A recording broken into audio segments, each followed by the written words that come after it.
You are Locked On Wolverines, your daily podcast on the Michigan Wolverines, part of the Locked On Podcast Network. Happy Tuesday. We're back. Yeah, out of sorts and all. Locked On Wolverines podcast, part of the Locked On Podcast Network, where it is your team every day. I am your man on the ground, Isaiah Hole, publisher of Wolverines Wire through USA Today Sports Media Group. Apologies for no Monday. I might be slightly intermittent for the next here and there. I have a family emergency that I'm dealing with. I will be out of town next week for Wednesday, Thursday, Friday, but hopefully I'll pre-record some stuff if I can do that. But yeah, got some family stuff that's going to disrupt some things here and there potentially. Not necessarily, but potentially.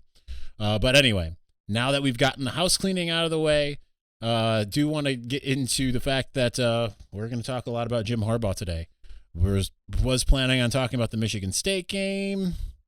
Not really going to go that way now, is it?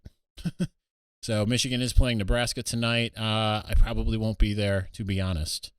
But certainly I'll be watching. But in that case, we will certainly talk about that unless other things are going on. You can obviously touch on the Tom Brady retiring thing, and that probably will be at the end. We'll probably touch on that. But nonetheless, the big news, obviously, is Jim Harbaugh on National Signing Day heading to Minneapolis to interview for the Vikings job. And now it seems very evident that he will take an NFL job if offered. But that's the big thing, if offered. Now, I still wouldn't put any credence or listen to anyone who says, I knew this the whole time. Listen, you didn't know anything. You know, if anyone out there that is been out there saying, hey, I knew exactly what was going on this whole time, told you, whatever. Those people are the same people that when the clock strikes midnight is like, I told you I was going to turn 12, you know? But because no one really knows anything. John U. Bacon is the first person to tell you that. He tells you that every single day. Says nobody knows anything. And yet, anyway, I digress. So clearly that's the issue now, because Jim had been telling everybody, telling recruits, telling players, there's nothing to worry about. I'm coming back. It is what it is. Whether this has been a subterfuge of sorts in the sense of him purposely misguiding until something potentially feasible came along, or if things changed. Some people say, hey, the contract, he still didn't like it. Other people say, you know what, he was fine. Michigan met all the terms. Everything's great. We won't really know. And different people who are in the know are giving you different things. They're telling you different things as far as that. As far as much as someone can be in the know. Like I trust, now like I don't read Sam Webb, but I would trust that he has a very, that he's one of the few people that would be in the know. Chris Ballas, I 100% trust. I do read Chris and the things that he says. Obviously my mentor, Steve, but I don't think he's been commenting on any of this really. John U. Bacon and Angelique. Those are the only people that I would really say, like, if they say something, I mean, you still have to keep in mind that Jim is kind of back and forth and he's his own deal. But if they say something, take it with some gravitas. Anyone outside of that, I would kind of demur. Last cycle, I can say with a pretty good certainty that I had as close to an inside track. When I say last cycle, I mean last year, this time last year-ish. But nonetheless, I have not been utilizing that because partially it seemed like it was going to be, to me, I did not think that we'd be potentially covering a coaching search.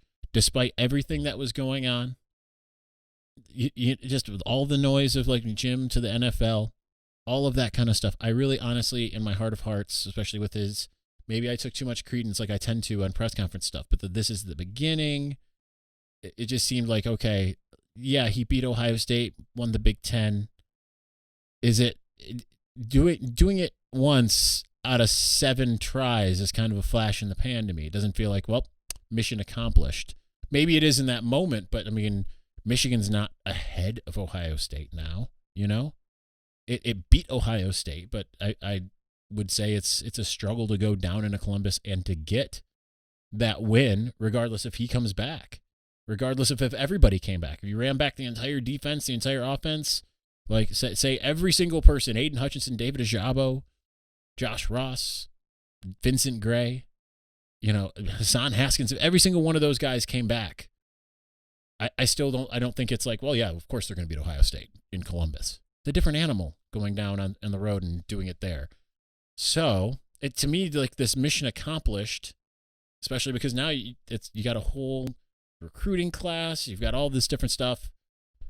It's kind of bizarre to me.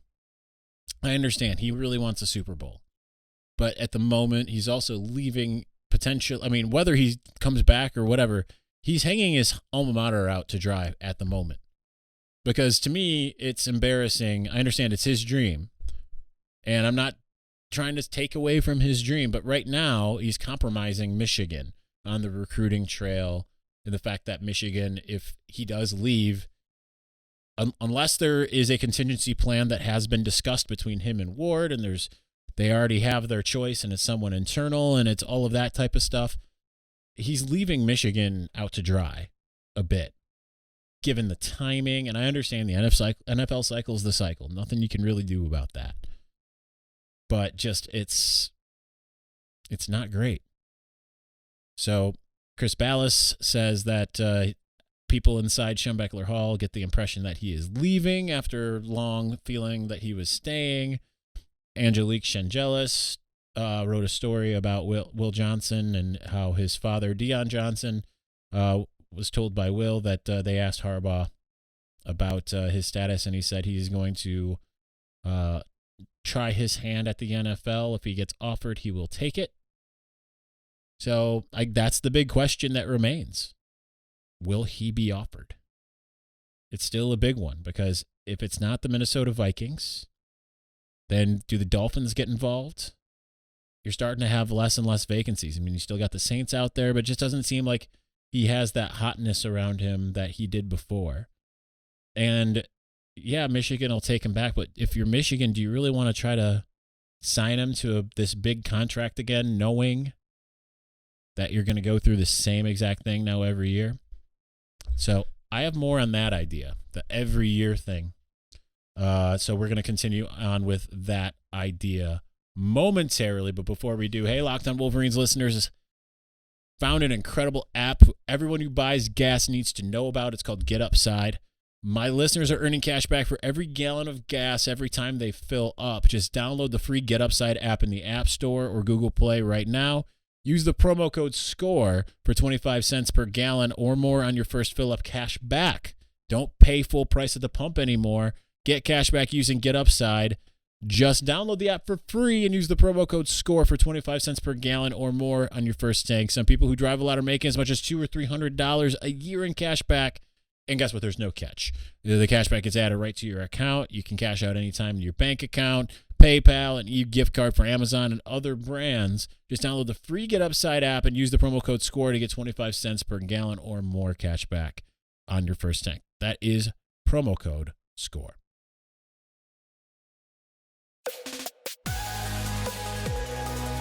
All right, continuing on with this Jim Harbaugh dilemma, blah, blah, blah. Here's where, my issue is that he's hanging Michigan and the program out to dry. And I understand, he gets the right to follow his dreams, but I do kind of harken back, as much as I say, like, kill the Bo Schembechlerisms to some degree. No man is more important than the team, right? If this was going to be if he was like, all right, I'm going to the NFL, that we're doing it. You should, I know it sounds ridiculous to say. I still think that, like, if no man is more important than the team, considering you're giving Michigan a disadvantage by pushing everything out till February-ish, I think then you should have just resigned or, quietly said, Ward, look for something. I understand that sounds ridiculous. And, a lot of people will say, hey, how many times have you been out there I'm not saying me, but just people in general, looking for a different job opportunity while you have your own job. Okay, I understand, but this is Michigan, right? This isn't working for a CVS or, it wouldn't even be the same as me with USA Today or any other outlet, right? I don't know. It sits wrong. It doesn't sit well with me, right? It just doesn't. That he's put the school at such a disadvantage, and he can sit there and say this is just the beginning, but it's gonna have bad repercussions if they don't somehow get a home run hire. And the issue is it just didn't really seem like the football coaching pool out there was that great to begin with. It doesn't seem like there's like the new hotness. There's really one guy, and that's Luke Fickell. I guess you could put Dave Aranda in there as well. He's obviously done a fantastic job, but this isn't one of those cycles where it's like, well, that guy over there, unless you pry away Lincoln Riley. And even then, Lincoln Riley was kind of on the downswing a little bit. It doesn't really seem like there's that must-get guy coming from like the group of five, like Matt Rule was, for instance, who obviously could be a candidate for Michigan. So I just don't like that he puts Michigan at a disadvantage with all of this. The issues that I have are just kind of like, and this is what I was talking about coming out into the break. For a guy that was sitting there saying, this is the beginning, this, all this, he said it after the Ohio State game. He said it after the Georgia game. Like, okay, that's one thing. But he was out there for years complaining about the NFL interest being put out there, right? He's like, I'm not interested. Listen, I am not interested. And I understand we all knew when he got hired that he'd probably be interested in going back to the NFL. But you can't sit there and decry rival factions as being the reason why these things were happening before, when ultimately that's what's happening now. That's you can't, that makes you kind of, in a weird way, the boy who cried wolf. In the sense of, I know it's backwards from that, but it's I have a hard time really explaining what I mean by that. But while you're sitting there saying, don't worry about it, it's just ridiculous if people are bringing it up only for that same thing to be what's actually happening in actuality right now. He's out there lobbying for an NFL job now. That's an issue. And if he doesn't get that NFL offer and he signs his contract extension, things are going to be real awkward. This is just unforced errors. That Michigan is not the only school that has unforced errors, but like I said coming out of the college football playoff, don't Michigan State this, right? Michigan State had the opposite problem, is that they stayed stagnant when they should have pushed forward. Michigan's in a situation where it needed to kind of keep the status quo from what it had in order to move forward. And it can't even do that. Not even from the head coaching position.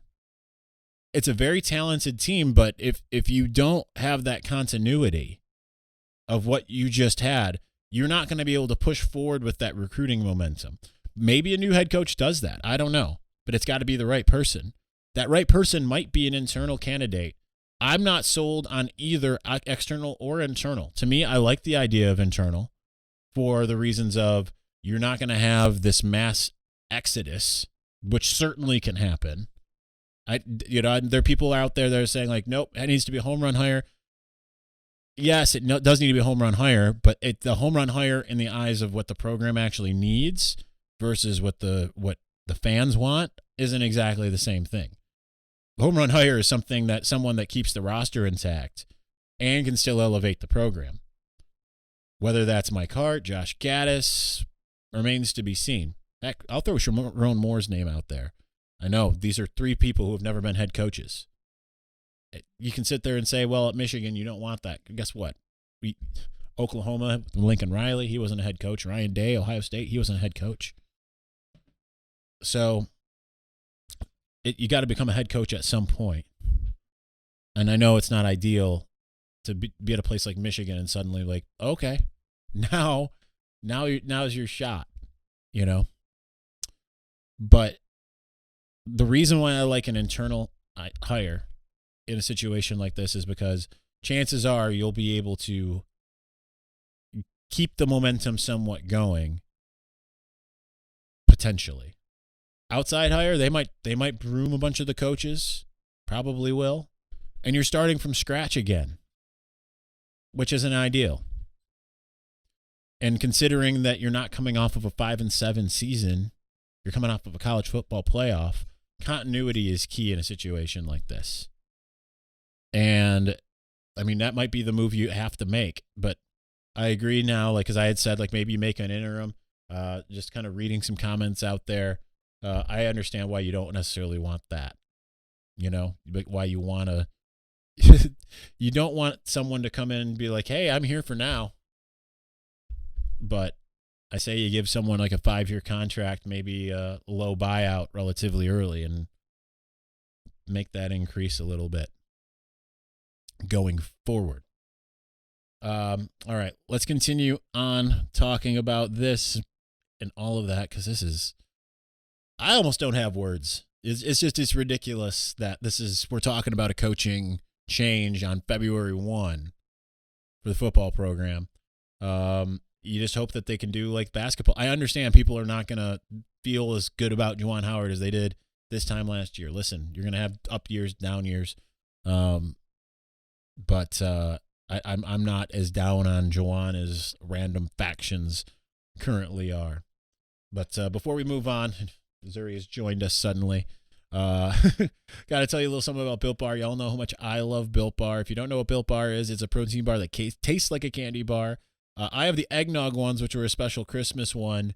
And thanks to me being out of town constantly from December 26th until was it last week that I was still out of town? No, the week before. I don't even know. It was really, really recently that I was still out of town. I still have some of them left. I had 2 last night. Oh man, so good. Like I said, it's a protein bar that tastes like a candy bar. It's high protein, low calorie, low carb. It's everything you want. I can have those 2 at a time and feel really good about it. They were 130 calories each. It means I'm 260 calories for 2 protein bars with 20 grams of protein each. I mean, we're talking less than a Metrics Big 100 as far as calories and higher protein. It's everything you want. So I'm telling you, I put my money where my mouth is. You should go out and do the same. Go to Built.com. Use the promo code LOCKED15. That's Built.com, promo code LOCKED15 to get 15% off of your next order of Built Bar. I put my money where my mouth is. Give it a shot if you haven't already.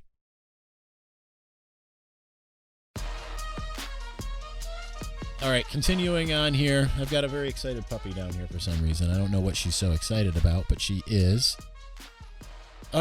So where does Michigan go from here? I know we just talked about some of the candidates and what have you. Listen, I think to me the most important thing is just finding a way to maintain as much of the staff that you have as possible. The problem is if you go out and get a Luke Fickell, for instance, which I make him say no, by the way, because he could be your Bo Schembechler in a sense, guy who went to Ohio State. I know he wasn't at Ohio. Bo being a grad assistant at Ohio State, it's a little different, but than somebody who actually went and played. But Gary Moeller, obviously, I make Luke Fickell say no. It's just he certainly gets the rivalry, you know. But I think that the issue with a guy like him, he's probably got his own guys, right? He doesn't want to come in and be like, all right, you. The only thing is defensive coordinator position being open. If that kind of helps, but you got to feel for some of these guys that are already on staff, right? Certainly, I'd imagine, unless you've got an all-star guy already, Steve Clinkscale's probably staying. Hilo's an up-and-comer. And then Elston's got obviously a great track record. Bellamy, great recruiter, but he's relatively new to it. Like, what do you do with some of those other guys? On the other side, I mean, Sharon just coached the Joe Moore award-winning offensive line. Mike Hart's done quite well for himself. I would imagine Jay Harbaugh would go with Jim. I would imagine. And then you've got obviously Gaddis, and I don't need to run through it all. Point being, there's a lot of really good coaches right now. Obviously, Matt Weiss would be the other one, but what happens to him as well? Does he go with Jim or find another NFL job? I don't know. It just puts everyone, not just the program, but these coaches between a rock and a hard place. Same thing with others at whatever other school or whatever. If, in fact, you are going and getting another college coach, heck, they might go and get an NFL guy. I don't know if Jim Harbaugh leaves to begin with. But I don't like the fact that now the ball isn't in the NFL's court, and that if the NFL comes a knocking for sure with an offer, he's gone. Michigan's now officially the second choice. None of this is good. None of it is good for Michigan. Might be great for Jim Harbaugh. But it feels at the detriment of the program. The program very well could be fine. But then it's really up to the people who are left behind, Ward Manuel in particular, to make an incredible hire and keep that continuity going. I don't think it's going to fall down a hole the way that it did going from Lloyd Carr to Rich Rod. Michigan was in shambles. Not really shambles. Michigan was starting to fall apart a little bit. You were seeing the cracks with Lloyd Carr. Had one really good year in 2006, 2007, massively disappointing, obviously. And then you made a wholesale change to a completely different scheme. I don't anticipate that Ward's going to make that same type of call and getting someone who's going to come in and be like, we're going to completely change everything, right? It's a recipe for disaster. But it's going to be up to them to make the good choices, and put the pieces back together. I don't think that Michigan's going to fall off a cliff regardless. I think they've got such great personnel that as long as you can bring in someone that understands how to get something out of your players, you're going to be in good shape for at least the next 3 years. I don't think in 3 years, regardless of they could hire me as a coach. Don't do it, Michigan. I'm telling you, that'd be a horrible idea. But they could hire me as a coach, and I don't think in 3 years you're going to be sitting there talking about, well, I just really struggling to make a bowl game. I think that as long as you get someone that's somewhat coherent with this roster, with the coaches that are still around, you can get 9-3, 10-2, 11-1, 12-0 out of these players. Just a matter of being smart about it. To me, it's almost incredible that Jim would make the decision this year, considering what the schedule is. Really good shot to go 11-1, 12-0 with the regular season, given the schedule. And then you can really cement Michigan into the trajectory it was starting to go. And then you have your pick where you want to go, instead of this fighting to try to get a job thing. All right. This felt like it took forever. I don't feel like I have coherent thoughts because it's not that I'm frustrated. I just think this is weird. I didn't expect that this is where we would really be in talking about this Michigan team. I did not think that we would be very likely, and I do feel like, even though John U. Bacon says he's 60% feels Jim will be back, 40% that he's gone, it depends obviously wholly on the Minnesota Vikings. I just did not think this is where we were going to be. I know others say that they did. Throw enough stuff at the wall, eventually something's going to stick. All right. Thanks for watching and or listening. We'll be back on Wednesday, presumably to continue talking about the situation. For those who are going to be snowed in, like I will be, good luck. Good night and good luck.